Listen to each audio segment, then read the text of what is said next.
দেশে গেল 2 বছরে গুম হয়েছেন ৭১ জন। এসবের ২৬টি ঘটেছে ঢাকায়। সোমবার centre for governance studies CGS আয়োজিত এক ওয়েবিনারে এ তথ্য তুলে ধরা হয়।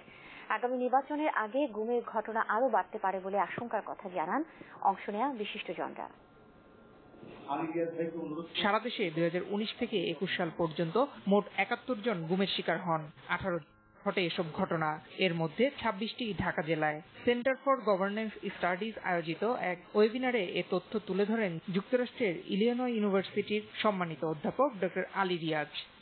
যে প্রপঞ্চ তৈরি হয়েছে প্রায় 1 দশকের বেশি সময় ধরে, সেটা মোকাবেলা না করে বাংলাদেশের রাষ্ট্রের অগ্রসর হওয়ার ক্ষেত্রে বড় একটা প্রতিবন্ধকতাই তৈরি হচ্ছে। ওয়েবিনারে বিশিষ্টজনেরা বলেন, যুক্তরাষ্ট্রের নিষেধাজ্ঞার কারণে দেশে গুম ও বিচার বহির্ভূত হত্যা আপাতত কম বলে মনে হলেও এখনো বন্ধ হয়নি, আগামীতে বাড়তেও পারে। আমাদের আইনশৃঙ্খলা রক্ষাকারী বাহিনীকে তাদেরকে ভাড়া নেওয়ার প্রবণতা আরো বাড়বে। তো এটা আমাদেরকে একটা বেসামাল পর্যায়ে নিয়ে যেতে পারে। এই টেনশনের মধ্য দিয়ে আমরা দেখছি যে কমে আসছে, কিন্তু পাশাপাশি যদি আমরা খেয়াল করি যে এই ঘটনাগুলি পত্রিকায় আসছে কমই জানি এবং এটি কমে গেছে, এটি বলার কোন সুযোগ এখন নেই। মানুষ আইন শৃঙ্খলা বাহিনীকে ভয় পায়, একে গণতন্ত্রের জন্য অশনি সংকেত বলে মনে করছেন বক্তারা। ব্যক্তিগত ক্ষতির আশঙ্কা থেকে, ব্যক্তিগত অসুবিধার আশঙ্কা থেকে গুমের ঘটনা বন্ধ রাখা হয়েছে বা কম রাখা হয়েছে।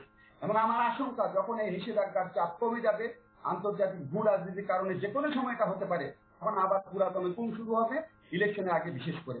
এই প্রক্রিয়াটাকে রাজনৈতিক বলা আসলে ভুল কিছু না। মানুষের মধ্যে একটা আতঙ্কের আবহ ছড়িয়ে দিয়ে ক্ষমতায় থাকাটাই কেন জানি আমার মনে হয় যে এই প্রক্রিয়ার একমাত্র কারণ। গুমের ঘটনা ঢাকা ও চট্টগ্রামে বেশি ঘটছে বলে তথ্য দেওয়া হয়। একমাত্র কারণ। নয়ন বিশ্বাস, দেশ টিভি, ঢাকা। গ্রাহকের বিপুল